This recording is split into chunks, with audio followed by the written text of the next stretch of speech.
There you go.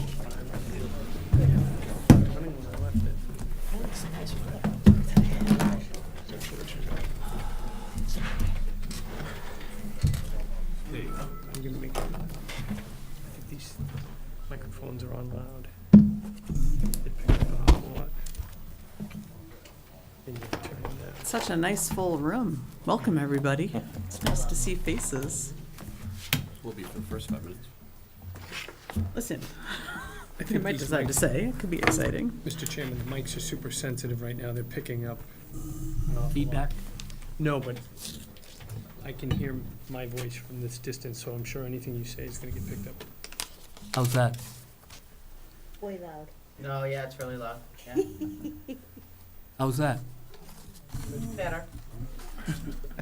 All the AV guys. He's probably listening. We turned them up for the school committee.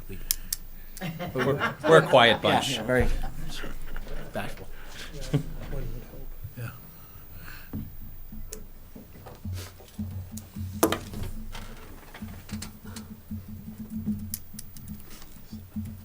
All right, seeing it's 7 o'clock, I'd like to call together this Board of Selectmen meeting for March 22nd, 2019. Please join me in the Pledge of Allegiance. I All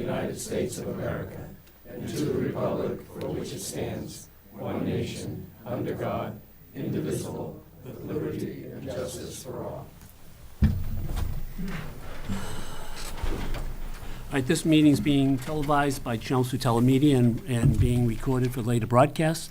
Do we have any members of the press here tonight? Chelmsford Independent, thank you. We have a joint meeting tonight with the school committee, and we have the town moderator here. Would you like to take over? Thank you, Mr. Chairman. Good evening, members of the Board of Selectmen, members of the school committee. I'm convening a joint meeting between the Chelmsford School Committee and Chelmsford Board of Selectmen for the purpose of electing a representative for the Neshoba Technical Valley High School and from Chelmsford and an alternate. And the process will be, I'll take nominations for the school committee member. Once the nominations are complete, I will close them. I will then invite any nominees to speak briefly to the board, and then we will take a vote, and then we'll do it for the alternate. So that will be the process. I understand that there is a retiring member from the Neshoba Valley School Committee who would like to say a few words, if you don't have any objection. Appreciate it. Okay. Maria?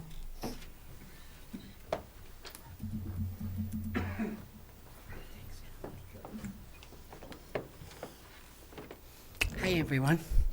These are a few different faces than what I'm used to seeing. But I just wanted to, after all the years that I've been appointed to the Neshoba Tech School Committee, whether it be an alternate or a permanent member, I just wanted to say thank you.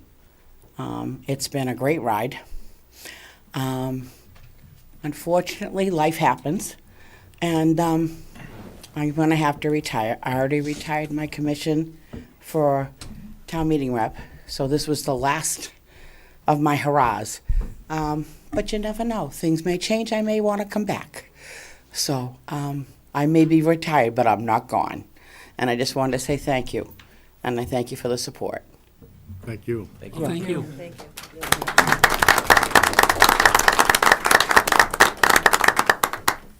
Thank you for your service, Maria. Okay, so for the record, I'm stating that there is a quorum of both the Board of Selectmen and the school committee. So at this point, I will entertain nominations for the school committee position. I'll nominate Mr. Don Ayer. Don Ayer. Do I hear a second? Second. Second. Okay. And are there any other nominations? There being none, I will close the nominations and I will invite Mr. Ayer to speak, should he decide to do so, and apparently he does. I want to thank you for your time tonight. I've been on the committee now for, 9, 10 years. I was on it in the 80s when we did the other expansion. To me, Neshoba Tech is our high school. It's our other high school, and it's what makes this town work.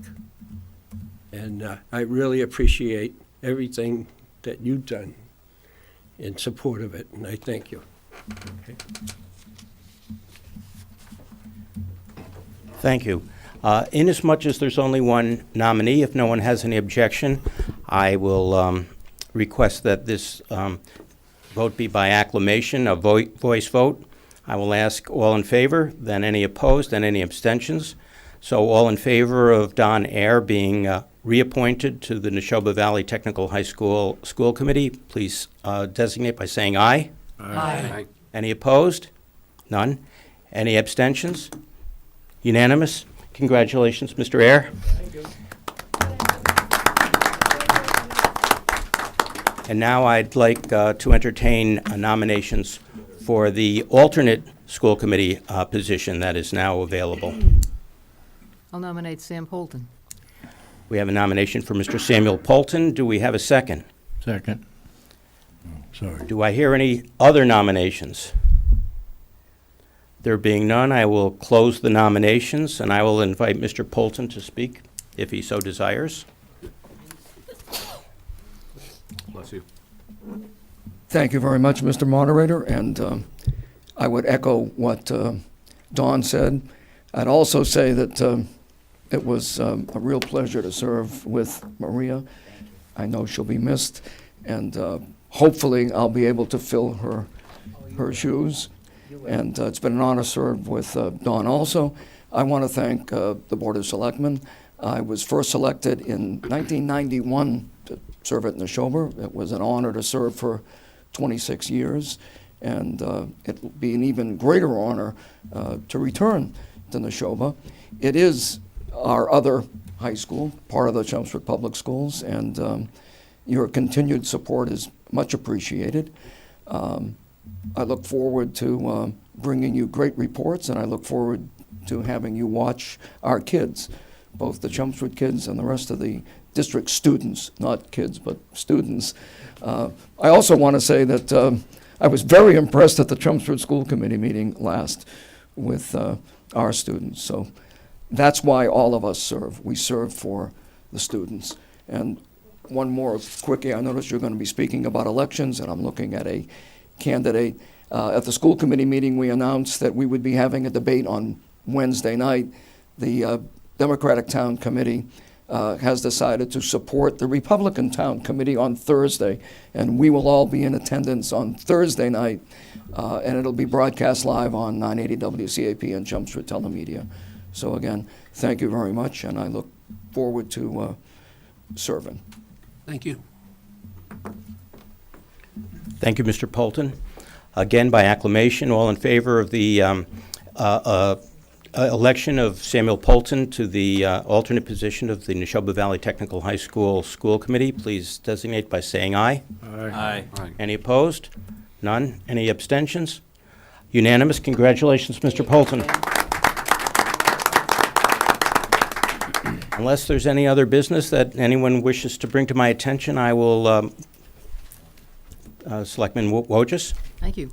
Just a one note, I did attend the last Neshoba Valley School Committee meeting, and they made an announcement then that they will be honoring those who are retiring from that school committee at their next meeting on April 9th. So Maria Carafellis will be there and be honored, and I intend to be there. If anybody else can make it to that meeting, I'm sure they would all be welcome. Thank you very much. Anyone else have any comments? There being none, I will entertain a motion to adjourn this joint meeting of the Chelmsford Board of Selectmen and Chelmsford School Committee. So moved. Any second? Second? All in favor? Aye. Opposed? Thank you very much.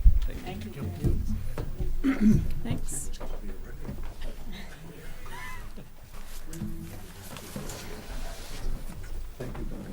All right.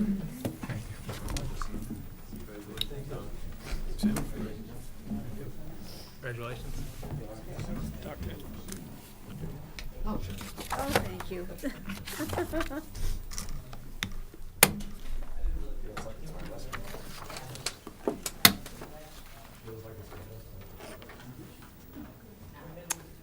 This were in high school, they would say, move on down.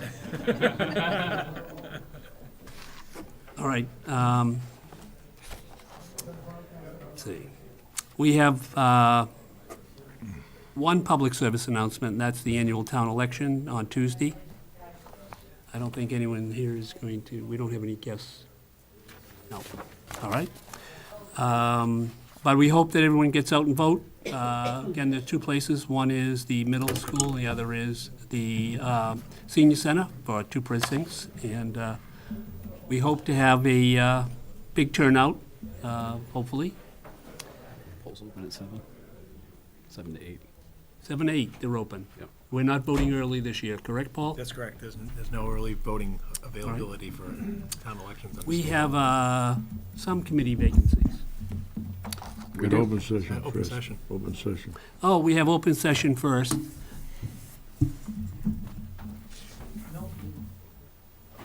On any topic that anyone wants to bring before the board. Hi, good evening. Thank you for giving me this opportunity. Bill Askenberg and Barry Jefferson of the Friends of Roberts Field. I just wanted to give you guys a quick update as to our efforts to create a lobbying campaign to secure and appropriate funds, Chapter 209 funds for Roberts Field. We had funds that were allocated in the Chapter 209 by the Chelmsford delegation that totaled $500,000, and we recently launched the lobbying campaign. Barry created a video, and we wanted to share that video with you if that's okay. It's just 2 minutes, hopefully we won't bore you too much. But Bill has been doing an awful lot to promote Roberts Field and also promote funding for Roberts Field and the park, the playground. So kudos to him for what he's done. I just sort of stepped in to help with this one piece of it. Hello, I'm Barry Jefferson from the Friends of Roberts Field. Please give me just a moment of your time to give us a important message. For nearly 50 years, we've been bringing our families to Roberts Field to enjoy its worst sports fields, playground, and other features. Roberts Field has been there for us, but today it needs our help. Recently, the community and the town of Chelmsford collaborated to develop a master plan of badly needed park improvements. The plan included over a dozen major enhancements, including a new inclusive nature-themed playground, which was successfully completed last year, demonstrating just how much our community can accomplish. The master plan has numerous remaining improvements, including a walking track and exercise circuit, 2 baseball fields and backstops, a multi-use lacrosse, soccer field, modernized toilet facilities, and security cameras. The plan also has critical maintenance items, such as protecting the trees against invasive species, dredging the pond, and correcting drainage problems. The town and community cannot complete all this work without help. The state now needs to do its part. Recognizing this, the Chelmsford State Delegation will be Governor Baker to create an emergency environmental law that includes a $500,000 earmark for Roberts Field. Roberts Field, however, won't receive this money unless it's appropriated in the upcoming and future state budgets. And this is where we need your help. Please visit the robertsfield.org fund website. There you will find links to sign a petition and generate an email to our representatives. This will urge them to appropriate the funding for Roberts Field in the upcoming budget. For more information, please visit the URL shown here. 1 minute of your time can really make a difference. It's for you, it's for all of us. Please help, and thank you. So to recap, there's a URL that folks can visit, robertsfield.org, fund the park, and there's 2 actions that people can take. There's a click to sign a petition that'll be sent directly to Governor Baker and Lieutenant Governor Polito, and then also to the EOEEA, who's the department that will be making the recommendation.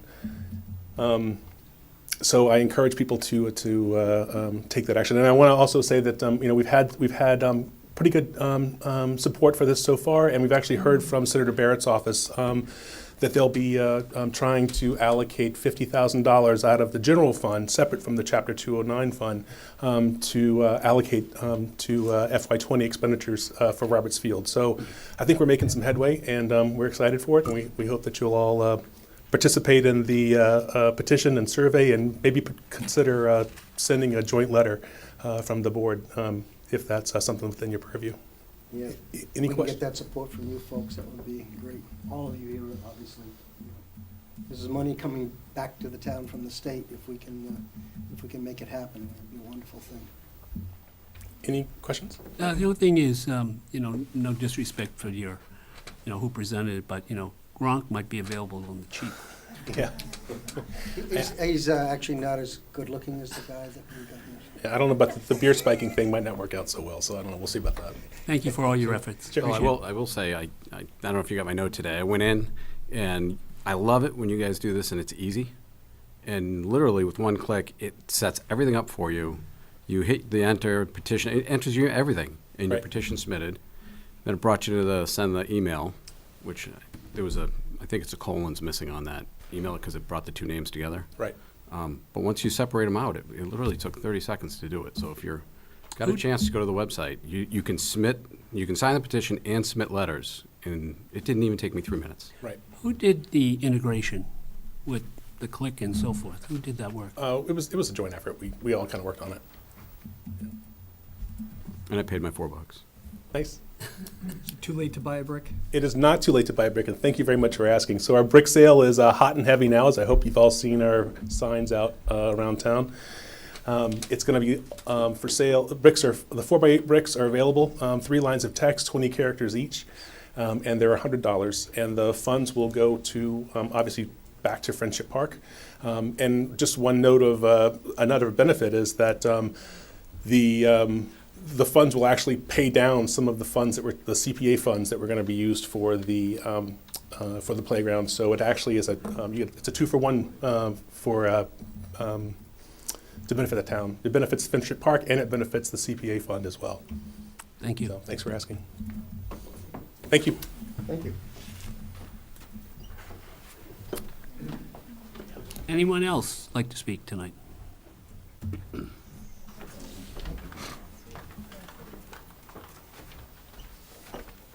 How you doing?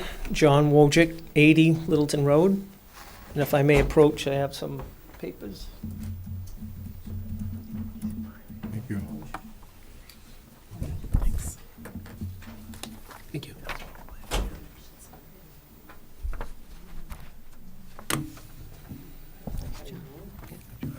I'll let you guys share.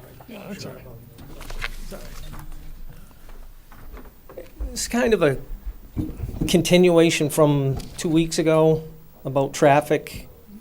I'm not gonna go into lengthy details tonight. One of the things I'm asking is for an open session for at least 200 people to show, maybe more, which will probably have to be at the center in North Chelmsford. Somebody where the Board of Health, the Chief of Police can be there, or Colin Spence, the Traffic Lieutenant. And again, it's just about, I live on Littleton Road, and the last few years have just been unbearable with that aggregate industries being allowed to operate all night long. And I have my security camera captures the trucks all night long. There was one night between midnight and 1 o'clock in the morning, there were 45 trucks going west that came back for a total of 90 trucks within an hour. Okay, now, they're only allowed to do 360 tons an hour during the day. That's 15 truckloads or 16 truckloads. Each truck carries 20-something ton. So we want to look into why things are going on up there that aren't being monitored.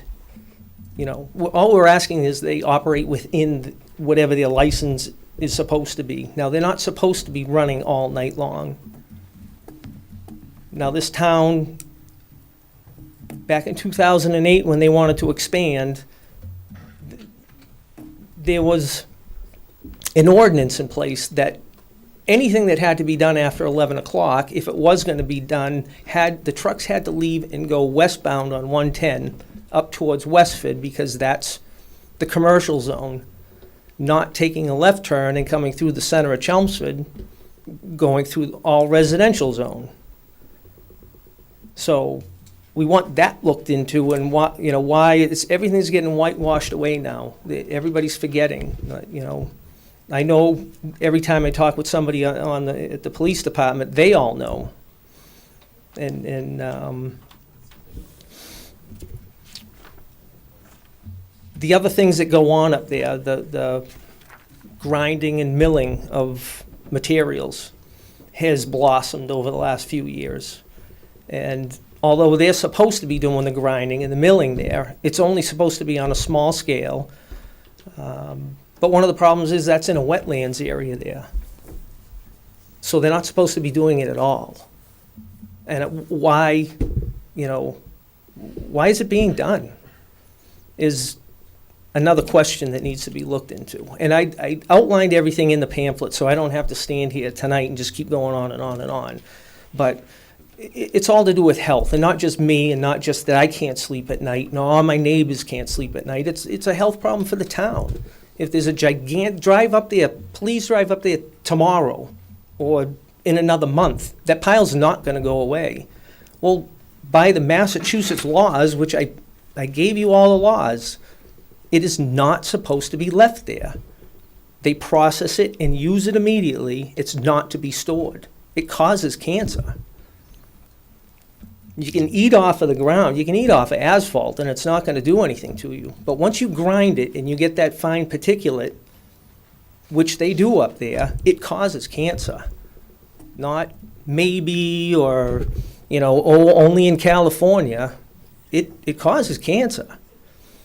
And you can, again, it's in there. You just look up PAHs, you look up asphalt grinding, and the state of Massachusetts has its own guidelines on that. They're supposed to be misting, the trucks are supposed to be washed down, they're supposed to be silt fencing. So I just wanted to bring that up, and again, hopefully you guys in the next month can provide us with an open session where all of my neighbors can show up, and the people on 129, people on Hunt Road, people, these trucks now are with GPS are migrating out everywhere, so it's not just my problem in the middle of the night. There's not a lot we can do about during the day, but man, it doesn't make this town any more small and quaint when you have to deal with those trucks all day long, going across the center of town, so. Thank you. We only learn about a lot of things secondhand, but it requires people coming forward to tell us. Mike, you're kind of the de facto expert on streets and speeds and so forth. This document was just given to us tonight. Do you think you could investigate a little further and come back at our Board of Selectmen next meeting and discuss it a little further? Sure. I can look into it, Mr. Chairman. We'll make that an agenda item for our next meeting. Yeah. And Mike will look into everything that you've put together there, and we'll see what happens. Like the speed limit on 110. Well, yeah, you can't just say, I want to lower the speed limit. But lo and behold, that's a thickly settled area. Per Massachusetts law, the houses in the first quarter of a mile are, they give you, it's supposed to be within 200 feet as an average. It's probably 150 feet, or if not closer. I mean, those houses are just crammed together. So that says it's a thickly settled area. So you don't have to go having traffic studies done. You petition the state and say, we want to make this a thickly settled zone, And then you can have a 30-mile-an-hour speed there. Well, as I said, Mike has been doing a lot of work, not only for other areas of the town, which I'm sure can apply to this area as well. And give him some time to study this and investigate it, and come back in a couple of weeks, and Mike will talk about the topic a little bit more depth. So should we, as a neighborhood, all show up? Should we just, Absolutely. okay. I mean, not that everybody's gonna wanna talk, but they certainly wanna be The only way we hear about heard. things is people bringing it forward to us. And the more people bring it forward, the more, it's everyone's problem. Yep. Well, this was a question that you were asked, when you ran for the Board of Selectmen. What will you do to, help, tailor those hours at night? And, I show up here every year and, This was a question raised at the debate more than once. yep, And it yep, hasn't been raised at the debates this year. Perhaps it still will be yep. on Thursday night. Well, I'm hoping, but it won't be by me, but I'll be there and, Or you can write out a question, yeah. pass it in. And the committees are usually pretty good at asking those questions. So thank you for coming. All right. Thank you, everyone. I appreciate the time. Anyone have any questions or comments? Paul, Thank you. George? No, thank you. Paul, is there a, he mentioned 300 ton or whatever. Is there a limit on, was that- There is, every asphalt plant in the Commonwealth is regulated by the Massachusetts Department of Environmental Protection, and they report, to the Mass DEP. We can inquire as to the latest reports. I'm just curious. Of course, they're It does doing it have- at it night does have a because limited they do all capacity. highway, that's when they do pave the highway, so obviously that's why Yep. trucks all over at night. But that's the first time, I know we've had trouble over the years, in the last 10 years, with speed, and trucks coming through the center, Right. when they used to go the other way, but, so, obviously, there's more and more work all the time, but they don't make their own aggregate up there, though, right? They process, it's processed somewhere else and brought in, isn't it?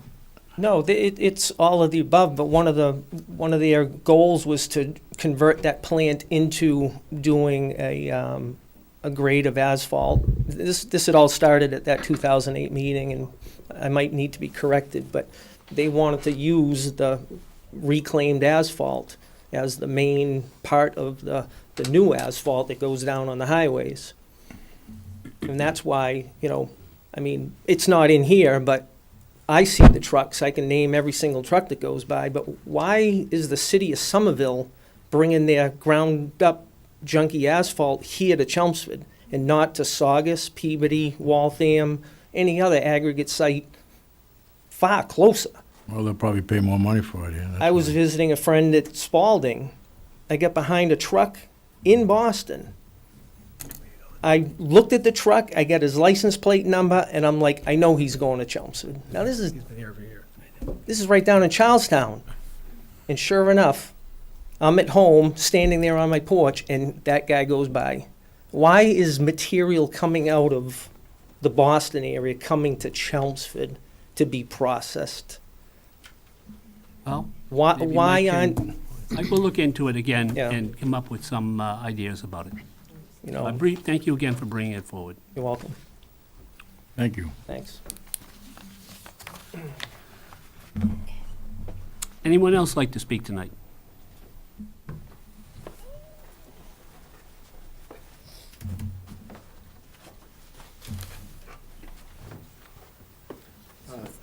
Thank you. My name is William Rice. I'm from 26 Purcell Drive, Chelmsford, and I'm a member of the Chelmsford Republican Town Committee, and I hope it's okay just to do an announcement because we have a debate coming up this Thursday, all candidates, and it's just an announcement. It's going to be at 6:30 at the police department, and I think it's always been, at least from my view, very positive, all the debates we've had. And thank you for listening. Thank you. Thank you. Thursday. Anyone else? No? All right, now we have committee vacancies. So for the week of March 25th, 2019, the CCA Advisory Committee is looking for 1 member. Civic Committee is looking for 4 members. There's 1 open seat for the Community Action Program Committee. The Council on Aging has 1 member and 3 associate member positions available. Cultural Council, up to 21 positions. Energy Conservation Committee, looking for 3 members. Holiday Decorating Committee, 3 members. Middlesex Canal Commission is looking for 2 volunteers. All applicants are welcome for the Parade Committee. 1 volunteer for the Personnel Board. 5 volunteers for the Public Celebrations Committee. 3 open seats for the Sign Advisory Committee, and 2 for the Skate Park Committee. If you're interested in serving on any of the town boards or committees, please apply at the town website or contact the manager's office at 978-250-5201. Thanks.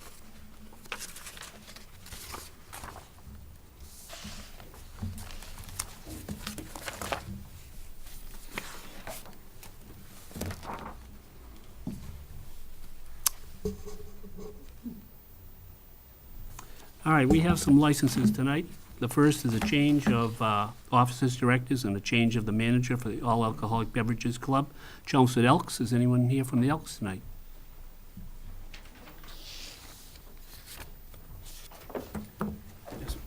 My name is Warren Daniels. I'm the chairman of the board of directors at the Elks Lodge up the street, and if you have any questions, I'd be happy to answer them.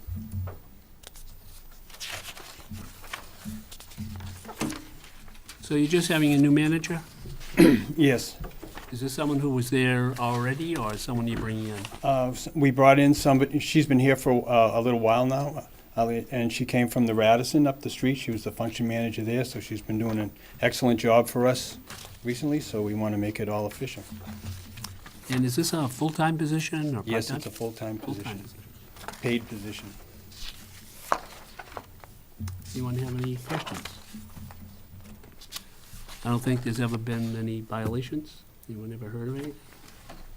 And Arlene's did a fabulous Yes, job, but she was she's at the excellent. Radisson, so you're very fortunate to have brought her up. Oh, I know, we've been very lucky, very happy with her. All right, do we have a motion? I'll make a motion to approve the change of officers and directors and a change of the manager on the all-alcohol beverage license for Chelmsford Elks, Inc., DBA Chelmsford Lodge of Elks, number 2310 at 300 Littleton Road, Chelmsford. A second? Any discussion? All those in favor? Aye. 5-0. Thank you very much. Okay, thank you. Thank you. We have a one-day wine and malt beverages license for the Chelmsford Public Library. Anyone here on behalf of the library? No? Anyone know what the event is? It is for, yeah, I happen to know what, they're having one of those escape room type deals. Oh, no, it isn't. It's a mystery. Springfest is what they're calling Springfest. it. They're gonna have like a mystery. They're having a group come in and somebody's gonna die in the library and you have to figure out who done it. But only play die, no real deaths. We hope. Is it a Board of Selectmen member with the wrench in the library? Yeah, it's Clue. Comment. Sounds like fun. When, do you know when that's going to be? It's April 5th, So Friday, it's still a ways April off. 5th. We can Friday. have 2 weeks. Yeah. So less they than 2 sell weeks. tickets in advance for Yes. this? Their tickets are available, yes, All right. We've also never had any problems with the library. correct. So, anyone down to make a Crazy motion? kids. I'll make a motion to approve the application for a one-day beer and wine license for the Springfest event to be held at the Chelmsford Public Library, 25 Boston Road, on April 5th, 2019. A second? Any discussion? No? All those in favor? Aye. 5-0.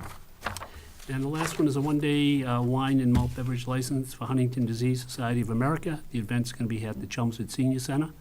Anyone here from the Senior Center tonight? No? I don't think we've ever had any problems with the Senior Center. We have a motion? I'll make a motion to approve a one-day beer and wine license for the Take a Trip to the Tropics event to be held at behalf of the Huntington's Disease Society of America at the Chelmsford Senior Center, 75 Groton Road, on May 11, 2019. Second? All those in favor? Aye. 5-0. Thank you. We have reports and presentations, and we invited 2 groups in tonight. First listed is the Public Health and the Board of Health Administration. Do you want to just come up to the table?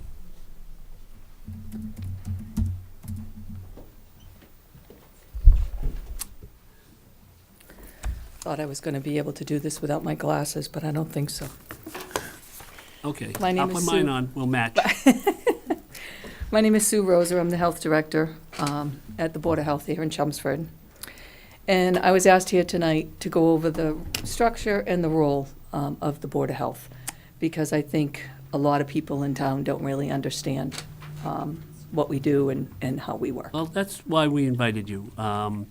You know, obviously you were under some heat in the past months over chickens, but that's not what we're here to talk about. What we're here to talk about is people really don't understand what the Board of Health really does and what your team does. Yep. And we thought maybe we could enlighten them. So hopefully when I'm finished, you will be blown away by what we do. So according to the Mass Association of Health Boards, local boards of health in Massachusetts, I'm going to put these on, are required by state statute and regulations to perform many important and crucial duties relative to the protection of public health, the control of disease, the promotion of sanitary living conditions, and the protection of the environment from damage and pollution. Under Mass General Law, Chapter 111, Section 31, the Board of Health is charged with general health protection for the community and may adopt and enforce any reasonable health regulations. The Chelmsford Board of Health mission statement is to achieve the highest level of wellness for all Chelmsford residents and employees by reducing the incidence of illness and death. This is accomplished by assessing community needs, staying current on emergency preparedness, adopting and enforcing health regulations as per the Mass Department of Public Health, and implementing improved community strategies to provide affordable, quality health care services. Rather than reacting to situations when they occur, we will continue to approach all health concerns by emphasizing education and prevention. The Health Department in Chelmsford is governed by an elected board. This elected board consists of 3 members, each serving a 3-year term. The Board of Health in Chelmsford, as far back as 40 years, has had a physician, a lawyer, and another member of the community on our board. I feel it is important that these 3 areas be represented. As stated before, the Board of Health is responsible for adopting and enforcing regulations. By having a lawyer on the board, it helps to ensure that any regulations being proposed are written properly and enforceable under Massachusetts law. Massachusetts DPH state regulation requires the Board of Health to have a physician sign off on all of our standing orders for vaccine administration, medical supply authorization, and other documents that require an MD signature. Having a physician on the board saves money in having to contract with the physician to fulfill this requirement from MDPH. A physician as a board member greatly contributes to decisions in terms of patient safety and brings a wealth of knowledge around emerging infectious diseases and current health issues. Having a community member helps to bring local opinions and concerns to the board. Since each of these members are elected board members, they are required to live in the town of Chelmsford in order to serve. Each one of them brings their own area of expertise to the board. It is important that these members have the information, resources, and skills necessary to make important public health decisions for our residents. The Board of Health, through state requirement, is charged with enforcing approximately 20 to 25 different regulations. Many Board of Health regulations start with federal government, are adopted by the state, and enforced then by local government. Local boards of health can strengthen a regulation, but we can never weaken it. Implementation of a regulation involves collaboration with the state and other local boards of health. When issues are brought to the attention of the board then takes the time to gather all the necessary facts and research information before moving forward. Part of the process involves reviewing regulations from other communities and tailoring them to the specific needs of Chelmsford, so that the board members devise and implement a regulation that addresses the health and wellness of the community. After a draft regulation and then public input, a regulation is written, finalized, and adopted by a majority board vote. The Board of Health members meet monthly, and during these meetings gather information from Board of Health staff or public input about public health issues affecting our community. If these issues involve regulations and the possible need for changes, they are addressed accordingly. The Board of Health Department does a lot more than give flu shots and perform food inspections. The Board of Health staff functions under the Board of Health members. Health Department staff consists currently of myself as the Health Director, a Deputy Health Director that was an interim position that will be ending at the end of June with Richard Day completely retiring, a Public Health Nurse, 2 Health Inspectors, a Health Educator who shares time between the Health Department and the School Department, and a full-time Administrative Assistant. Due to time constraints, I'm not able to give you a comprehensive list of all of our roles and functions. Our roles are dynamic. They address the day-to-day public health needs of the community. To give you an overview, our responsibilities include inspections and issuing of numerous types of permits. We inspect all types of food establishments, retail food establishments, in addition to farmers markets, mobile food trucks, ice cream trucks, caterers, and bakeries. The FDA recently passed a new updated food code with numerous changes that will be implemented in our inspections this year, in addition to the 2 new bylaws that were passed at the fall town meeting regarding banning plastic straws and stirrers and styrofoam. We inspect and permit all recreational camps for children, tanning facilities, all public and semi-public pools, and beaches. We issue permits for burials, lodging houses, dumpsters, domestic animals, tobacco sales, body art, pumpers, trash, and recycling. The Board of Health receives complaints on a daily basis that cover just about any area: restaurants, trash, noise, odor, animals, housing, hoarding, mosquitoes, pools, and general nuisance complaints. In addition to inspections and enforcement, the Health Department is responsible for disease investigation of a lengthy list of diseases that are reportable to the State Department of Public Health. There's probably about 75 to 80 diseases on that list. Many of these can be extremely time-consuming, such as pertussis, which is whooping cough, typhoid fever, measles, and foodborne illnesses, such as salmonella, norovirus, and campylobacter. Tuberculosis case management is also a role of the Health Department. And many people think that tuberculosis no longer exists. But with a lot of travel, tuberculosis absolutely does exist. Because the Board of Health strives to fulfill our mission statement, we provide numerous prevention and education programs for the community.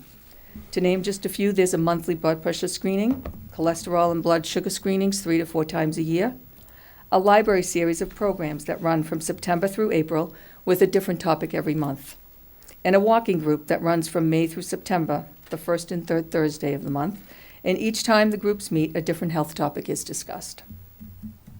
The Board of Health relies on interdisciplinary collaboration with many other town departments.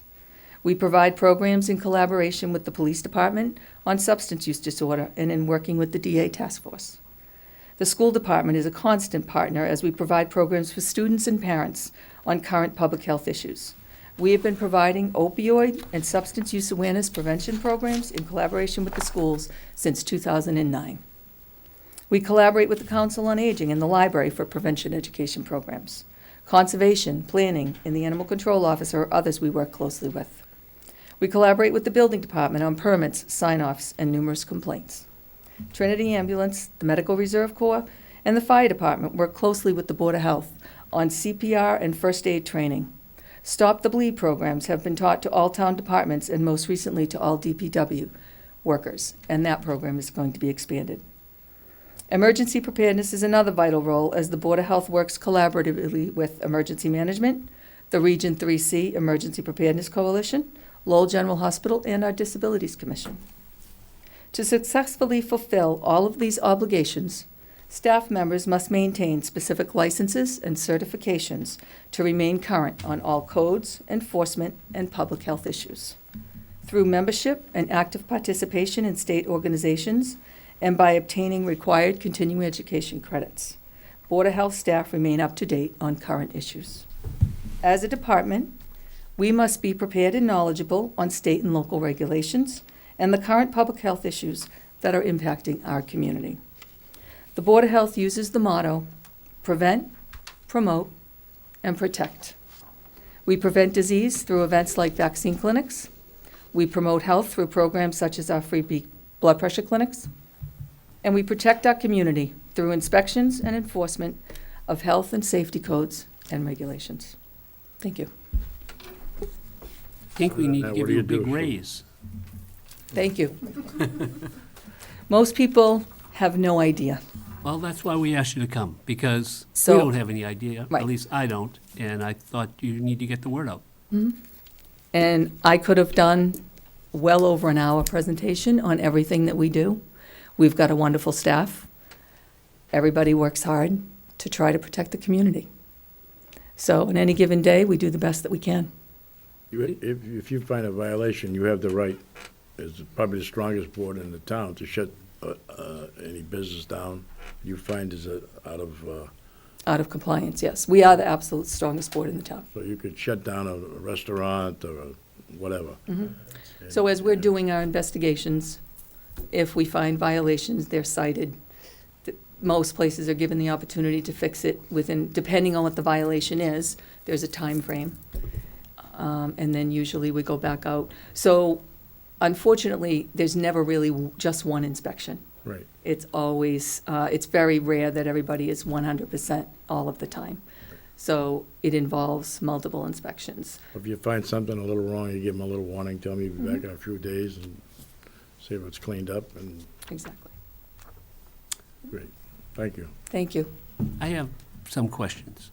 Depends on what they are, Glenn. The reason. Actually, I have two handouts here that I'll, if you're interested in them. One is local public health from A to Z, and just a summary of our services. Thank you. Great. Just as a comment, we had someone public comment talking about the health, adverse health concerning the asphalt plant. Should they be coming to you and bringing you these concerns? I was actually interested in hearing that comment. So the asphalt plant is governed by the state, and they get their permits from the state. They do not get their permits locally. However, the asphalt plant, over the years, has absolutely been a source of complaints that we hear at the Board of Health. Majority of those complaints, though, have been about the odor. The last one in particular that I know of was 2 summers ago, and it turned out that the state had issued a special permit for them to manufacture a specific type of asphalt that they wanted them to. It was supposed to be a 3-week project. It ended up being something more like a 6 or 8-week project. And the odor was horrific. So we ended up connecting with the state on that and basically said, well, it would have been nice if you let us know, because we're getting the complaints. But at this point, I don't know if the prior presenter has actually gone to the EPA and voiced some of these complaints to the EPA, because they try to stay on top of the different asphalt plants. So that Should would they be one place. Should they be using you as the first step instead of going to this humongous, No, because we don't regulate them. They're I mean, they can come to us as a source, and we would basically say, thank you for the information, and send them to the EPA. And we also, as a department, it would not be unheard of for us to also call the EPA on behalf of the residents and their concerns. So it's something you might also work with Mike on With as Mike well. on, yes. Okay. You added one inspector. How's that working out? You really want to know? It's working out fantastic. She was hired she came on board mid-January, but her only job since she's walked through the door is permitting chickens. Because it is so time-consuming. Really? And we have residents who are just not submitting applications. They submit an application, we ask them for more documentation, they're not providing us with more documentation. The last couple of weeks, we've made a lot of progress, and now we're at the point where we've got a certain list of people who we've received complaints that they have chickens, they do not have a permit, we don't even have an application, they've never had a permit. And then we have people who are supposed to be renewing. Some people have chosen to remove them from their property. But at this point, anybody who has them, we're now going to go to the next step, which will initially be to institute a fine if they don't fulfill their obligation to fill out an application. Right, so you're still working on it, Yep. but the rules are in place, Yep. and people are supposed And to it's abide by those been rules. fluid. We've had a few meetings since the original implementation, and the board has made changes accordingly. Because once, you don't really know about the regulation until it's implemented and how it's going to impact everybody. And that's where you just look at it, and as you move forward, the board meets every month and they review whatever needs to be done at that time. So there are modifications made periodically Mhm. based on learning as you go on Yes, particular new subjects. Absolutely. So, can I ask you a question? How many permits have you handed out? Probably right now, just under 40. And how many people have not returned a license that had a license? I would say 8 to 10, How many are in violation that you know of have chickens but haven't applied? at least 5 or 6. So a lot more than the 13 you thought, or we thought when we started this process that were out there. And if someone had chickens for like 30 years, never got a permit, and now they're finding out that the way it was set up isn't, they're not going to pass. I mean, they're out of luck, right? They're out of luck. All right, thanks. But the rules are the same for everybody. That's right. One of the diseases you didn't talk about was Lyme disease. I know that has to be tracked by the state. How are we doing as far as Lyme disease? Are we going up, down, staying even? The town of Chelmsford several years ago had a huge peak in Lyme disease. What we're seeing is an overall increase in not necessarily Lyme disease per se, but in all tick-borne illnesses. And because we have several of them. You know, there's babesiosis, there is Lyme, there is human granulocytic anaplasmosis. There's probably 5 or 6 different types of tick-borne illnesses, and maybe even more. And I'll refer to my doctor friend. How many different types of? Ehrlichiosis is the one. Yep. So ehrlichiosis. Isn't there one on the rise too? I'm trying to remember the name of it, but Anaplasmosis is the one that just came in the community from Norway just a couple of years ago. And there's a brand new one that just came up, I think, in the last year, alpha-gal, which is actually, it's a starch they transmit into the human, and that can then induce an allergy against red meat. And that one I've Yes. heard about. The only thing is we haven't done a ton with it so far because the only known tick that can transmit it in the United States is the Lone Star tick, which is only down the southeast. well, right, but isn't it starting because of climate change? It's starting to migrate north, so we're seeing more. And for those who can't hear Dr. Makel on the mics, he was saying that there's alpha-gal? Alpha-gal, which is a Lone Star tick illness that once bitten, it transmits a starch to the bloodstream that then can trigger a meat allergy. So you are then out of luck for meat and meat products. So at this point, too, the Massachusetts Department of Public Health, we used to receive every single confirmed case of Lyme disease or suspect case to do a follow-up communicable disease report on. At this point in time, we do not receive those for Lyme disease. They basically, the doctor's office does the reporting, the lab does the reporting directly to the state, but we still have to follow up on all of the other different types of tick-borne illness. And unfortunately, there is really no magic treatment. The main prevention for any tick-borne illness, and you know we preach this all the time, is just doing tick checks every single day. And, you know, front, back of your body, and look at those areas where there's those small little crevices where those tiny things can hide. And that's really the best means of prevention that there is. Do you have a place where people can get those tick keys? They're almost like a bottle opener where there's it's sort of a teardrop shaped thing that'll Remove the head and all. it attaches to your key ring, and then you can just scrape the tick off and get the head We out. don't have access to those. No, I mean people can go and buy them if they want to. Is there a place? I don't know if there's any place locally. I don't know. Walgreens, so drugstores. The reason I bring it up is I had Lyme disease in Chelmsford. I won't say what part of town because we don't want to kill the real estate I mean, it values. doesn't Well, matter. it's all over. It's all over. It doesn't matter. Tick City, I mean, the cats would come in with 10 or 15 at a time. It was unbelievable. Right. So, but I know it's something you do have to track. And the only last thing, do you still conduct the wellness clinics at the high school? Yes, our next one is actually a week from Friday on April 5th. So essentially what we do is 1 year we have a community-wide wellness fair, and we hold it at the senior center. And the opposite year, we do it for all the high school students at the high school. So this is the year that we're doing it at the high school. So I thank you for coming in. Anyone have any last comments, questions? Thank you for all you do.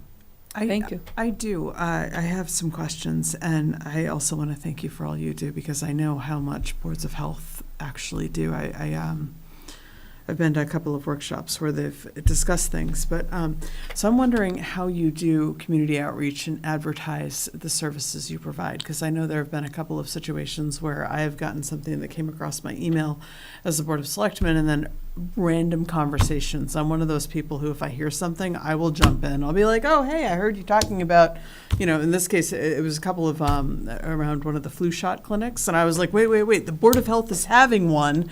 Mm-hmm. And I was pulling out my phone to look it up and find it. So I am wondering if you feel that your community outreach has been effective, if you are satisfied with the level of effectiveness, if you are looking for other modalities in order to increase your effectiveness and community awareness of the programs you offer. We are always open to other modalities. I feel like we try every single avenue, and regardless of how much we outreach, we never seem to get, especially with our education and prevention programs, we never seem to get the turnout that I would like. So we use the schools. Yep. Okay, so we outreach through the school department, ask them to send out to all of their listserv to all the parents. We use our Chelmsford telemedia, our local Facebook pages. We use In-Town Report. We use Chelmsford News page. The Board of Health has a Facebook page. Our website, the town website. You have reader boards all over town, too. Mm-hmm. Yep. And despite all of those, I still feel like people will say, you do prevention programs? You provide education? And I just want to scream. So we try. If you have any suggestions on other avenues, we have a contact through the Mothers of Multiples, and we send it to her, and she sends it out to her. We use the library and their listserv. Do you do the Chelmsford Mothers Club too? Because that's also a fairly... I don't know if this same woman is involved in both the Mothers Club and the Mothers of Multiples. I'm not sure. Chelmsford Mothers Club would get out a lot to the little kid community. So maybe that's another one. But, we're always open to any area to increase advertisement because it is important. We actually, and I'm excited about this, we just decided to switch the walking group starting at 8 o'clock in the morning because some of the town employees wanted to participate in the walking group. So, and each time the walking group happens, there is a public health prevention education as part of that. So Carrie Sorrentino, our public health nurse, was the one who started it last year, and she wears her little microphone and she walks along and she teaches something about health, and she'll bring in guest speakers along the way. So Amanda is going to take over the health educator because Carrie is actually going to be out on maternity leave. Well, congratulations to Carrie. When are those walks? They will begin in May, and it's the first and third Thursday of every month, from May to September. At what time? Through September, 8 o'clock in the 8 morning. o'clock in the morning. And we meet over at the baseball field, right at the beginning of the Freeman Trail. Okay. Anyone else? Thank you very much for coming in. You're welcome. Thank you. Thank you, Sue. Thanks, Sue. Next, we have the CCA Executive Director, Susan Gates, and the Chairman, Donald Van Dyne.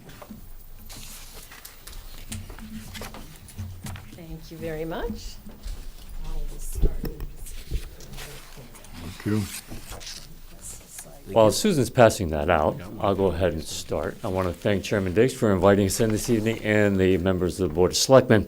In addition, I'd also like to recognize and thank you for your support for this one-time appropriation, which made this evening's conversation possible. However, the reality is the initial disbursement of any of that monies was not until the middle of January of this year.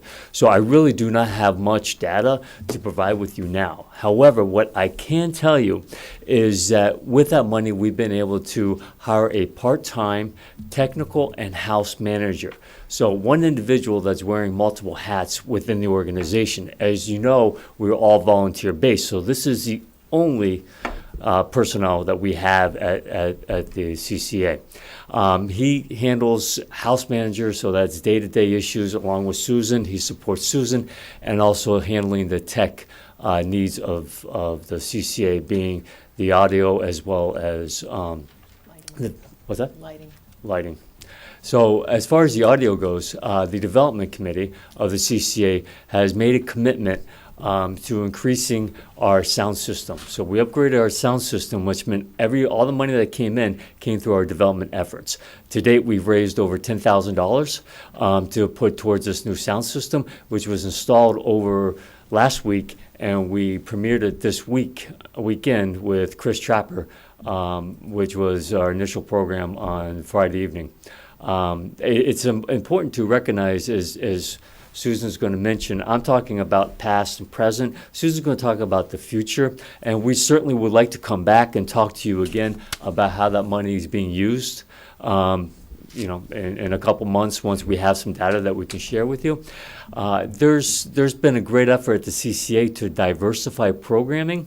If you see the card that Susan just passed out to you, we have some jazz, and we have big band, we have songwriters, we have hip hop, we have a lot going on for everyone in our community. So I would invite anyone that's interested to either join the CCA as a member. You can join us for as little as $15, or there's an opportunity for this diversified programming that we're now offering. There's opportunities for individuals and or companies to provide sponsorships. Sponsorship starts at $1,000 and works up to $5,000. That provides you with all the marketing. It provides you with the recognition. You'll get notification on our website. There's a lot of benefits to not only contribute to the CCA, but also to our community. So with that, I will turn that over to Susan, and she can bring you up to speed on what we're going to be doing in the future at the CCA. Thank you, Donald. And, thank you all for asking us to come here to be able to talk about the wonderful things that are happening in our community at the Chelmsford Center for the Arts. I can say personally, as the person who volunteers and is there sometimes 7 days a week, that having the ability to hire our technical director, Tony Sylvia, has really eased the burden on me so that I can actually leave the building once in a while when there are things going on there. Tony has the expertise to run the sound and lighting system that's far beyond what my capability. And I did want to add that the new sound system has been funded by, thus far, mostly by board members who have contributed towards that $10,000 to make it a better system that the town actually belongs. It will belong to the town. It's not ours. It belongs to the town of Chelmsford as part of the building. When you look at this rack card, this is one of the things that we print to let people know what's happening as far as performances are concerned. And we have coming up everything from cabaret, opera, art songs. I'm involved in that. And also our second Sunday Jazz Jam has become very popular. All of the host bands are the bands that used to be the hosts of the Jazz Jam at the Acton Jazz Cafe, which closed a couple of years ago. So we were able to attract those host bands to come and help us. And we have people who come from all of Beverly, from Boston, from Cambridge, from not anywhere right near Chelmsford to participate in our Jazz Jam. Everybody is welcome to come and listen. So we've found out that we have quite a contingent of people who show up not to sing or perform, but just to hear the great jazz musicians who come to the Chelmsford Center for the Arts Jazz Jam. we have Jeffrey Gaines and Ellis Paul are the next two singer-songwriter performers who will be at the CCA. Jeffrey Gaines on April 27th and Ellis Paul on May 3rd. These are people who have been able to draw audience from even outside of Massachusetts.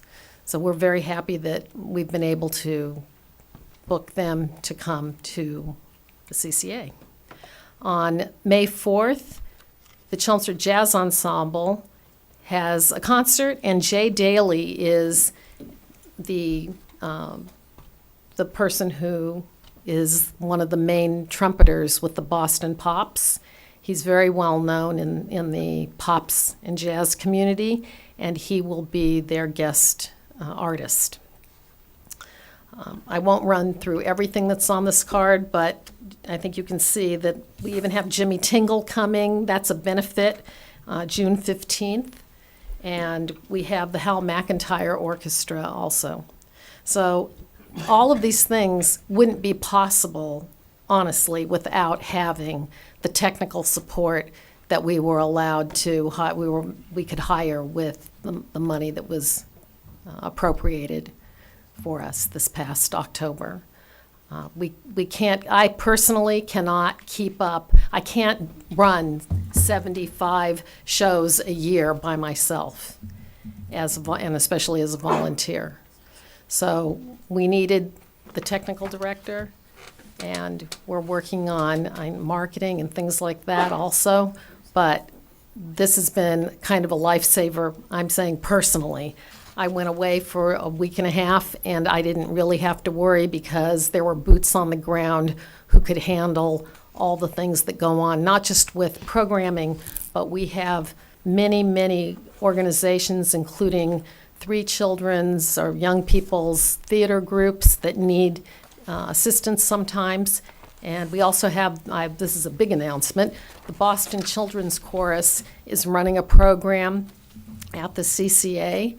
And that was quite a coup for us to be able to bring them in and provide children's music programming right here in Chelmsford. And the children who are participating in that will be performing at a concert in Boston at the Wang, and they will also do a concert at the CCA on May 22nd, which is not on this card because that came up well after this was printed. But that's kind of what's going on, and I am very grateful to the community and to you and to the town meeting for appropriating those funds. We'd like to see that continue, and come and join us at the CCA. We have lots of great things happening. Thank you. Anyone have any questions? I do. You mentioned sponsors, Donald. Donald did, yeah. Other than the board members, do you have many sponsors to date? Enterprise Bank. Enterprise Bank has always been an active participant in the CCA. Right, every year. Every year. At least $5,000, if not more, yeah. Anyone else? What is it? Jean d'Arc. Jean d'Arc. Another, Vol. 5, yeah. Yeah. So banks. Mainly banks, a lot of banks. Yeah. All right. You'd mentioned that the town. Also, Northern Trust, I'll mention. That's you been mentioned a that long time ago. the town would own the sound system or improvements, that equipment? Yes, that's true. Was that purchased at all through the Public Works or whatever, which, No, something that's on an the interesting state point, list Mr. Dix, or- because it's similar to the piano. The piano was all privately funded through the efforts of the CCA, but yet it belongs to the town. Much like now the sound system, even though it's all privately funded through the efforts of the CCA, it now becomes property of the town. Maybe we can bring it in, we'll have some interludes at the Board of Selectmen meetings. A question on the future. As you are aware, by your presentations to the Board of Selectmen previous to this warrant article being approved by town meeting, and your presentations to the Finance Committee, which was more than 45 minutes, and as things go, this was a very long discussion. There was nothing in the warrant that said what you can use or what you can't use the money for. It was pretty much given to you as you know best and use it as you feel. However, there was a lot of discussion centered around marketing and a way to bring in additional monies for the future because this was a one-time only gift. You've hired a technical director. You expressed a desire to do that during before the town meeting. And that person's salary, I believe, is guaranteed toward February of 20, and then that money will run out. Do you have any plans of how that's going to replace? Because I don't think you're going to be able to get the $30,000 again from the town because the CCA was set up as a self-funded enterprise that would not be serviced financially by the town other than maintenance. Am I correct, Paul? We do maintenance over there from time to time. Yes, we maintain the infrastructure of the But building. otherwise, we don't really service it at all. As far as We're the operations. landlord. We're the Right. landlord, yes. Right. They fund the utilities and daily operations. We maintain the building and structure and elevator inspections and everything that would, furnace, roof, everything that would go with a landlord tenancy operation, yes. So I'm not bringing up anything new. I'm just bringing up the fact that it's unlikely, based on the discussion that has took place here and also took place in the Finance Committee, that, it's not a reoccurring money. And do you have a plan? Absolutely. It's, if you will, say a two-path effort. One, I'll give you an example. Over the weekend, we had an event, Chris Trapper, and we had a sponsor for Chris Trapper. We were able to bring him in. He's a little bit higher quality entertainment. We netted from that event $1,600.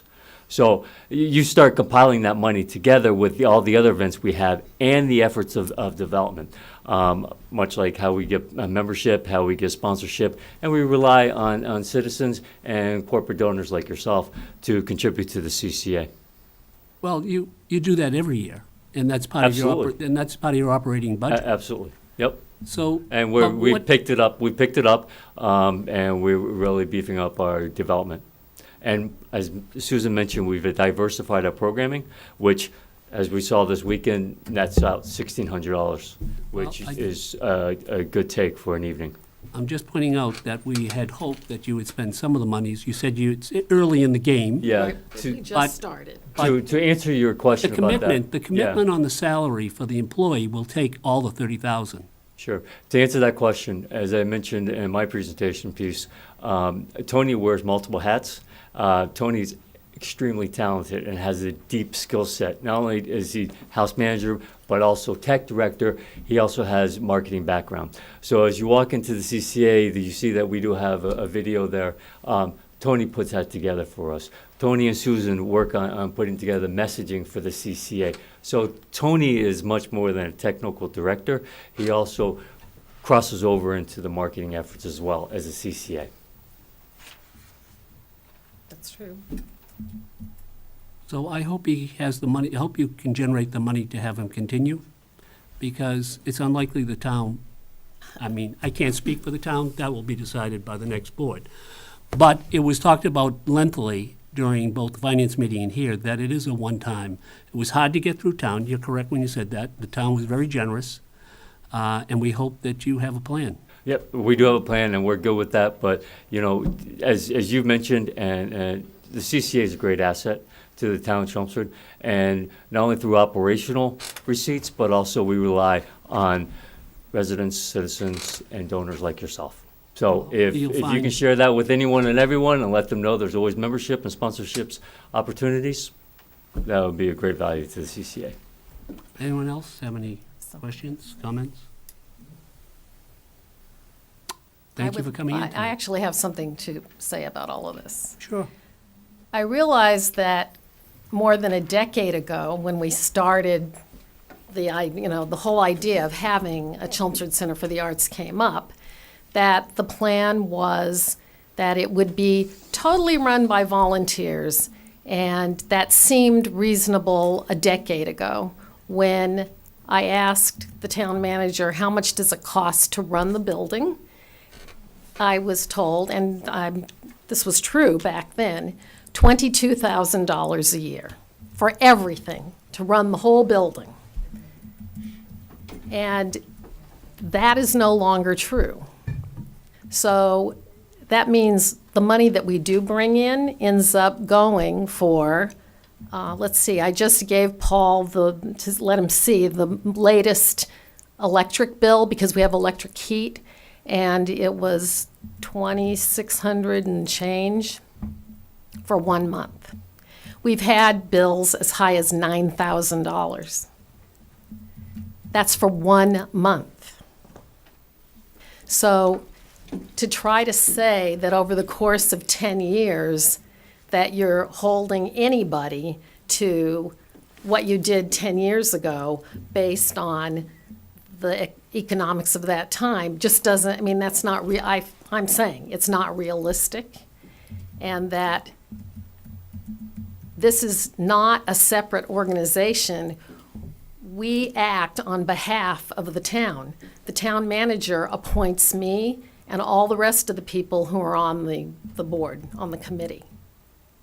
And the building is owned by the town, and everything that goes on in there is part of the town. It is not a separate organization. I was very proud of the town of Chelmsford when town meeting almost unanimously voted to restore the building, and they did it for the purpose of creating a home where people from the community could express their creativity and also enjoy performances from, that were open to everyone in Chelmsford and outside. So we're actually part of economic development too. But I know it's brought up often, well, you said it was going to be all done by volunteers and it wasn't going to cost the town anything. Well, like I said, that was a decade ago when nothing was really going on there, and now we have 75 plus performances where we're selling tickets to bring people in from all over the Merrimack Valley, and the cost of running the building was much less than it is today. So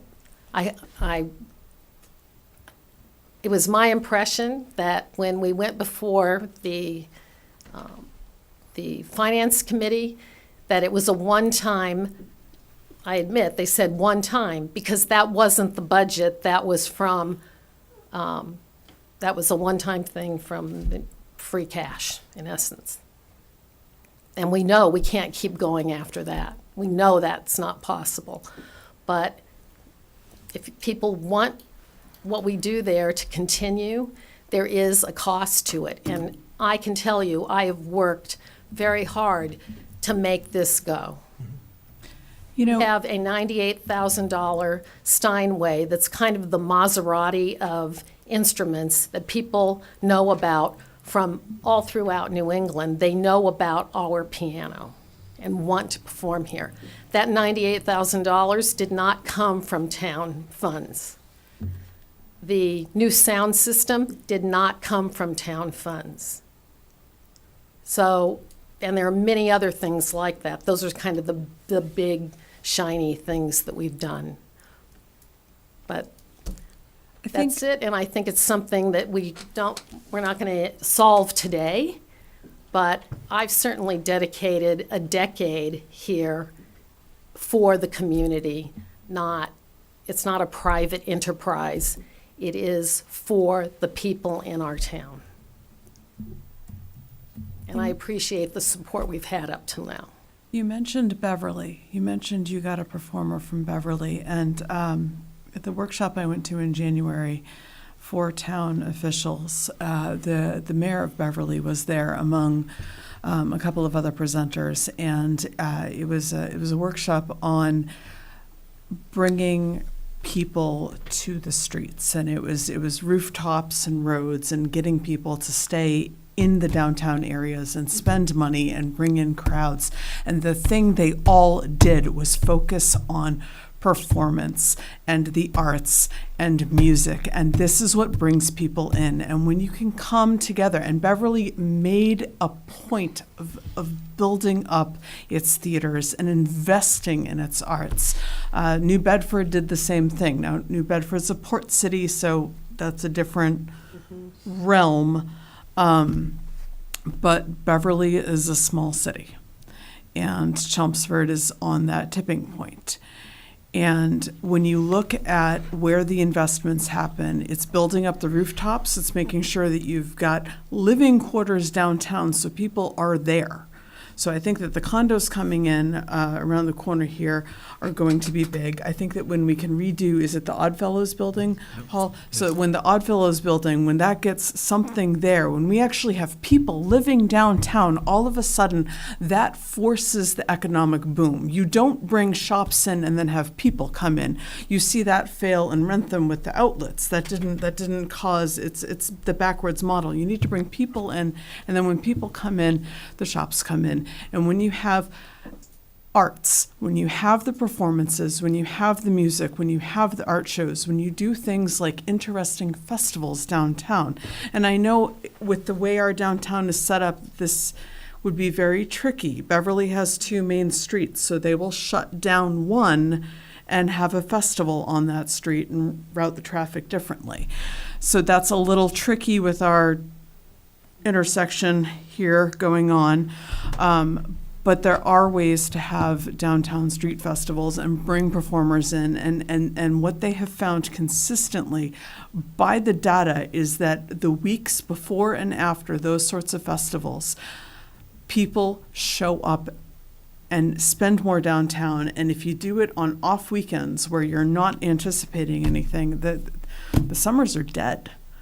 So you get 4th of July, and then you're kind of just holding on for a bit. If you do a festival, if you do a bike race, if you do like whatever, beer garden, whatever, you end up with a boom. And if you can tie that in with the arts and the music, it magnifies it and amplifies it.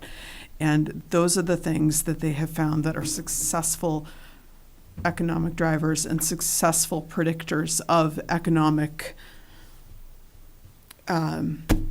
spikes that then help raise the baseline. So Well, it's we're something part to of the think creative about. economy. I mean, that's a real thing. The creative economy, I didn't make that up. You can all go to the Google machine and find out, go look at that and see what that's about. But it is real, and it is. Chelmsford really is on cutting edge by having an arts center that is the town's right in the center of town, bringing this kind of, these kinds of performances right here. And so it's this is also too, you got to remember that Chelmsford has one of the best music programs in terms of its school system. And on the one hand, I would like to see that be the baseline and kind of the minimum. Like, it's great to be the best, but like, I would love to see that everywhere, because that level of creativity, it helps kids through school. It helps give them that balance that they need in academics and non-academic courses to really get them through. But having something like the CCA in town, it gives kids access to that music and to that art, and it gives them direction for those, what could just be a lifelong hobby and joy, which is a vital part of human experience, or it could actually lead to a career. And that creative economy is real. The successful towns that have it, when you look at what they're able to do, there's a town in Maine called Blue Hills. They have a comprehensive high school program that is incredible, and they shut down for a week every spring, and they do an arts festival that is high school focused. It's high school arts, it's high school music, and they work with the artisans in town and the musicians in town, and it becomes this huge thing, and it is a boom. It is a giant boom. And there are things that we can do that are creative, that are out of the box, that are not just attracting sort of the same things we're all trying to attract. That it's not just biotech that can bring in money, it's other things too. And when you look at that, when you diversify, when you reach out and look for that breadth, you can come up with more ways to bring people in and to generate revenue and to do interesting things in your community. Let me just add, our goal was not to really criticize you. The money was given to you for you to do what you want. We just asked, what are you doing with the money? And it's similar to, the town gave about $450,000, I think, to Roberts Field, the committee there, to work on it. And we see them often coming in and telling us where they are, what they're doing, how they're raising money, and so forth and so on. And it's just showing good faith of, here's a gift, and we are carrying forward, we're spending it this way and that way, and keeping the public informed. It's the same true in a smaller scale with the $30,000 that you were given. It may be that the town wants to give you money to hire a technical director on an ongoing basis. I think not, but they may, and you're welcome to come back and petition the next board and petition Paul that that's something should be done. But, we have organizations in town like the golf course, we have the ice rink. Those are all enterprise funds. They're self-funded. They seem to create money and they pay their bills. For whatever reason, the CCA is trying to do that, but it's not big enough yet to do that. And Well, wait, I want to make everybody understand something. Even if every single, and we're not unlike any other arts organization, even if we sold every single ticket to every single performance, we would not bring in enough money to cover the cost of paying all the people that are necessary, and right now are pretty much, like I said, I volunteered 6 to 7 days a week for a decade. There's not enough money to pay to replace me, to pay for the technical director and any other support. So even the Metropolitan Opera, I love using that as an example, if you pay $350 for a ticket, all the money that comes in from tickets does not cover the cost of producing what they produce. So I think what we have to do is have an ongoing education about the economics of this sort of thing. It's not going to be answered right now. Really, what I want to say is thank you for the $30,000. We are putting it towards good use. It's had, I've already seen a difference in how things run at the CCA, and that we are continuing on marketing and every other thing that we can do to try to bring people in. And we invite everybody here to come to these performances even a couple of times a year. I would love to see all of you. So thank you very much. thank you. Thank you. Thank you very much, Mr. Diggs and the board.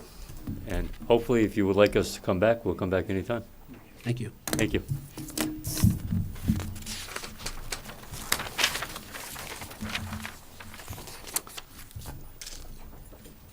We have some streets to approve.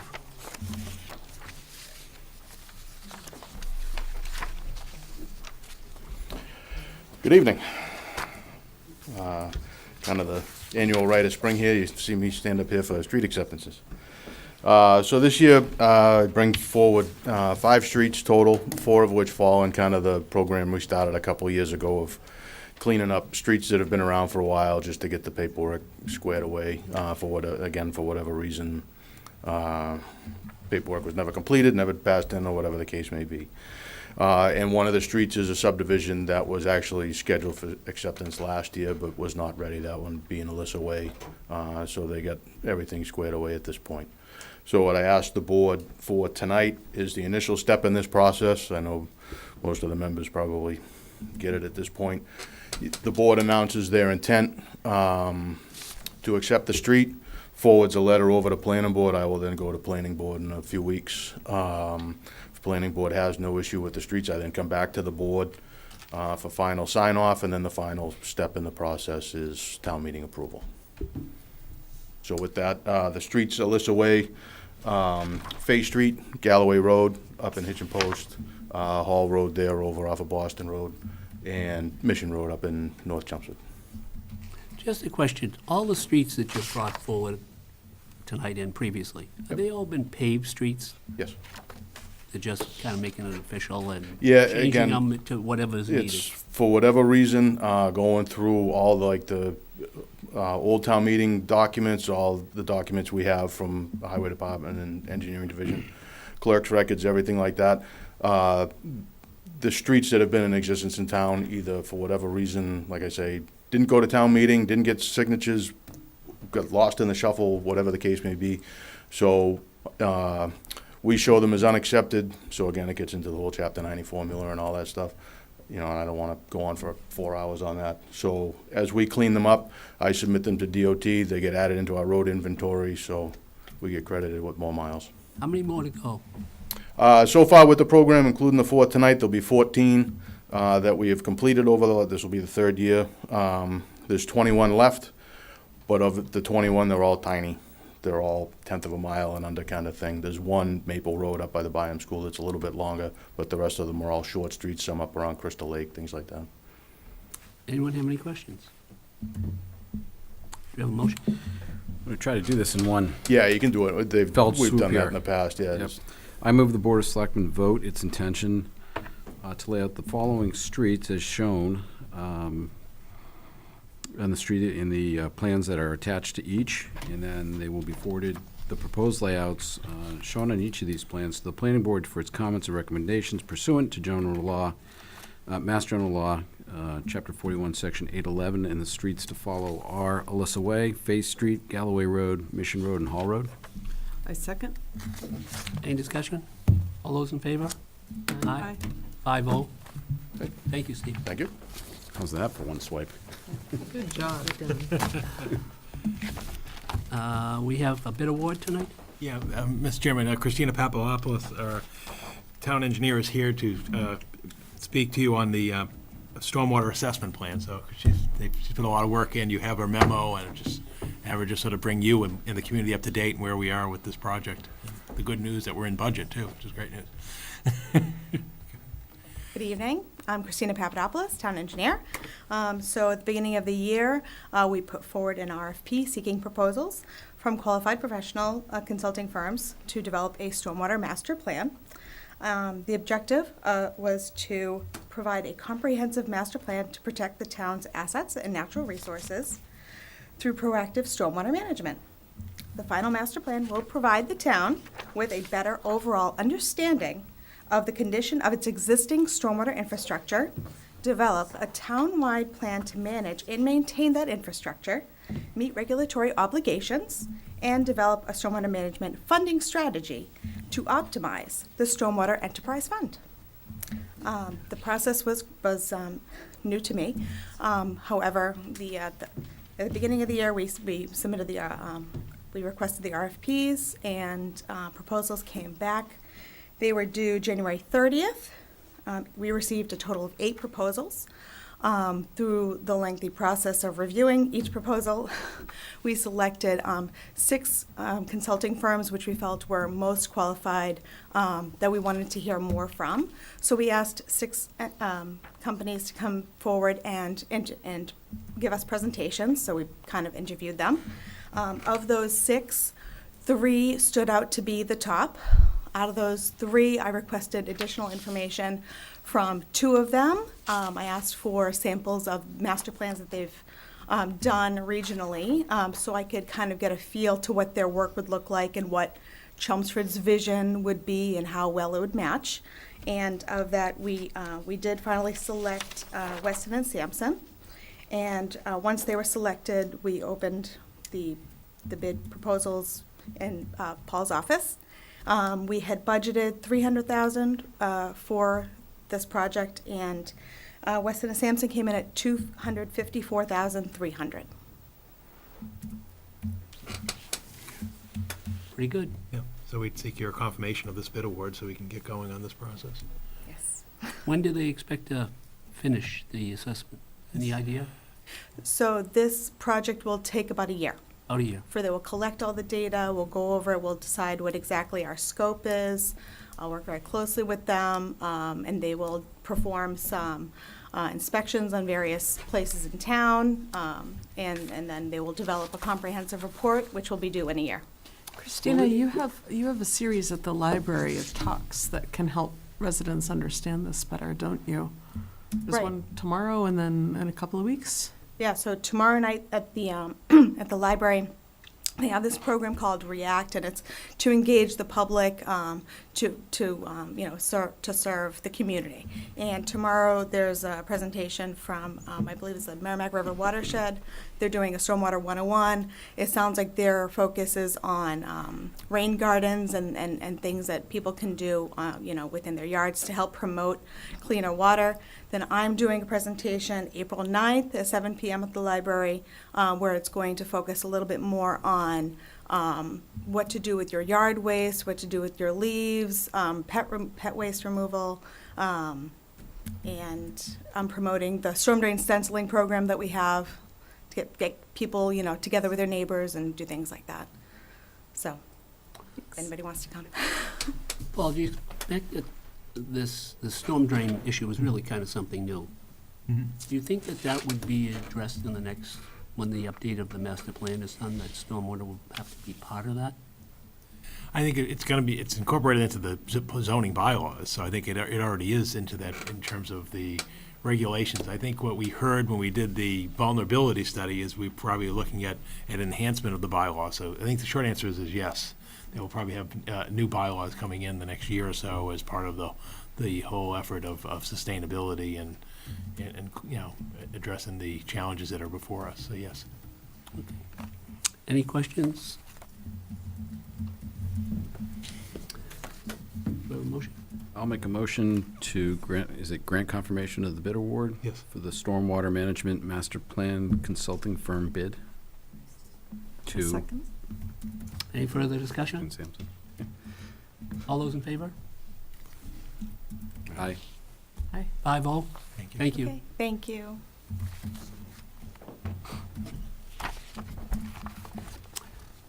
We have a appointment. You have an appointment on the Board of Registrars, and you have submitted before you the name of from the Republican Town Committee for, as a result of Peter Delchinos' resignation, the Republican Town Committee has submitted the name of Curtis Barton to you for consideration. That's the only applicant information we have at this time. Do you know if Curtis ever did this before?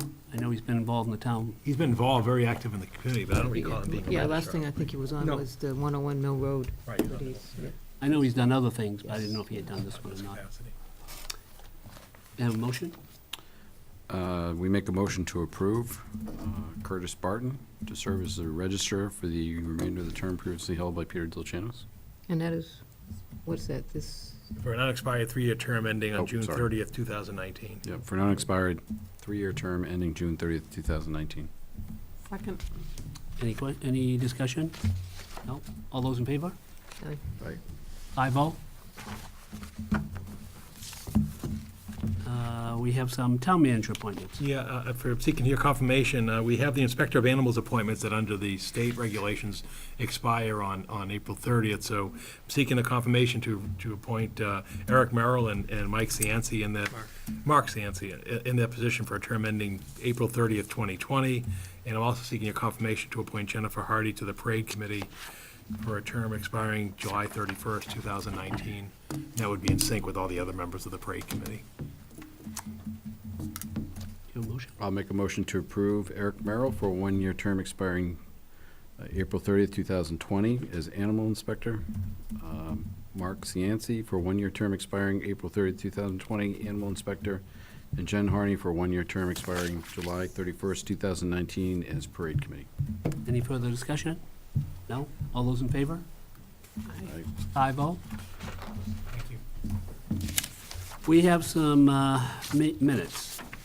Vote to release held portions of executive session minutes. Do we need to do these 3 separately? They go back quite a ways. It won't make any 6:21:10, 7:26:10, 8:23:10. George, you were the only one around then. I don't mean to say that negatively. Yeah. But I guess We're we on can the all wrong vote to Civil War, release them. too. All right, so you have a motion? I'll make a motion to approve to release the executive session minutes from June 21st, 2010, July 26th, 2010, August 23rd, 2010. Second. All those in favor? Aye. Aye. George? 5-0. That was executive session, right? So now- Yes. Now we gotta do regular session. Then we have a regular session meeting of 1/7/19.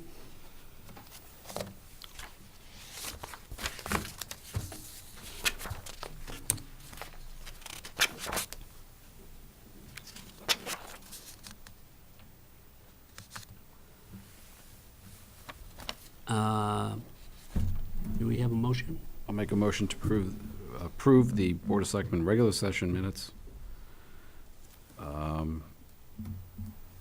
dated January 7th, 2019. Second. Discussion? Anyone have any questions concerning those? All those in favor? Aye. We next have a regular session meetings of 1/14/19. Make a motion to approve the session minutes from January 19th, 2019. Anyone have any questions concerning that one? I'll second since Emily was. Yep. Any further discussion?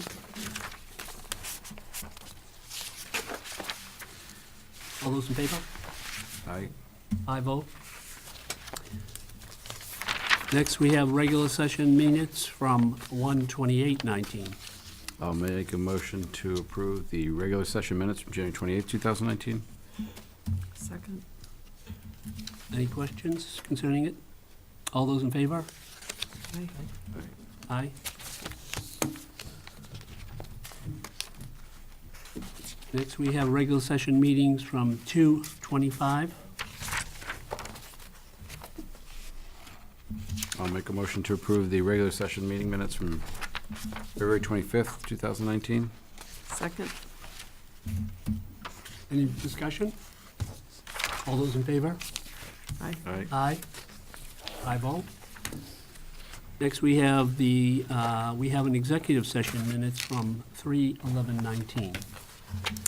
Not to be released. Right, I'll make a motion to approve these not to be released since Ken was not On there. my book.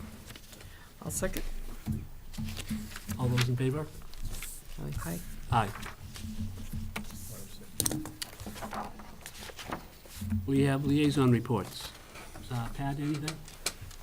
Yeah, just a couple of things. There's the Chelmsford Friends of the Library will have a book drop-off on Saturday, March 30th. This is in preparation for a mini book sale, which will be held on April 13th and 14th. The book drop-off will be Saturday from 9 to 12, so at the gym behind town offices. So bring all your books, and so we can resell them again. And just one other thing, as I'm sure will be noted, this is our chairman's last regular meeting for the board. So thank you, Glenn, for chairing and for chairing the board for the past year and for serving for the past 3 years. Thank you. Ken? I don't really have any liaison reports, just give my condolences to Emery Rourke. She lost her husband last week, Bob Parker. I grew up next to I didn't grow up, I lived next to the Parker's house. I knew his parents and got to know the family really well, so my condolences to both families. Thank you. George? Just that, it being your last meeting, Glenn, I just want to thank you for all the hard work you've done. I know you've, particularly this past year, being the chairman, I think you took it very seriously. And I think you dug in and you're not afraid to tackle any issue that you thought was important to the town. And not looking to see which way the wind was blowing. I think you just, you whatever your belief was, you stuck with it and you fought for what you thought was the right thing, which I have a tremendous amount of respect for that. And I think you've done an excellent job and one of the best jobs as chair since I've been on the board. And I'm glad that, the effort you put in. I just hope that everybody continues to follow that example and give that kind of effort. Thank you. Thank you, Judge. Good luck to you. Emily? I just want to say thanks for all the help you've provided this year. You've always been at the other end of the phone if I've had a question on procedure or just history around issues. So we get phone calls and I'd say, oh, I'll look into that. And I call Glenn, and Glenn could often provide quite a bit of background if I needed it. So that was very helpful, and I appreciate all of that. In terms of liaison notes, I went to a meeting last week on community resilience building that allows Chelmsford to apply for grants specifically related to infrastructural, societal, and environmental projects related to climate change in specific.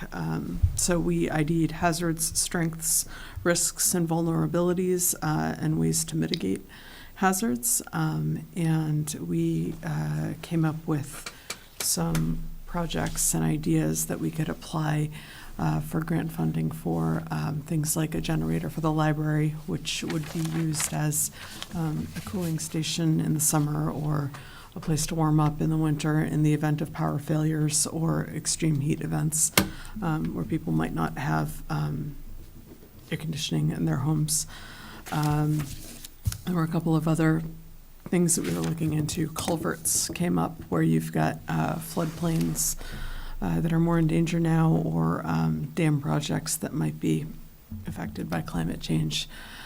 So there was a wide range of projects we came up with depending on what we thought we could get grant money for, and it was a good workshop. There was a lot of good discussion generated, so I found that very interesting and informative. Thank you. Glenn, before you finish up, I do have a little something for you. So this is just a plaque for your chairmanship. Thank you. And I didn't say thank you yet, and I want to just say that I remember the first time I met you at the Dunkin' Donuts, and you, before I was elected, and you gave me some great advice. And the last 2 years I've just found you a great listener when I needed you to be. And at times we were a little adversarial, but you were always open-minded and you listened. And I tried to be open-minded and listen to you too. I want to thank you for, sort of all the guidance you've given me, and I really appreciate it. And it made this job a little bit easier.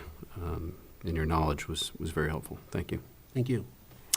I attended the League of Women Voters Candidates Night. I thought it was very well attended. It was standing room only at the police station, and I think the dialogue was good, and I encourage people to get out, and I think it's Thursday night at the police station again. 6:30. For the Republican and, I guess, Democrat, both are participating committees. Also, I attended the Finance Committee meeting that was held last Thursday. When they voted on all the warrant articles, they were relaxed compared to previous years because they're way ahead of the game.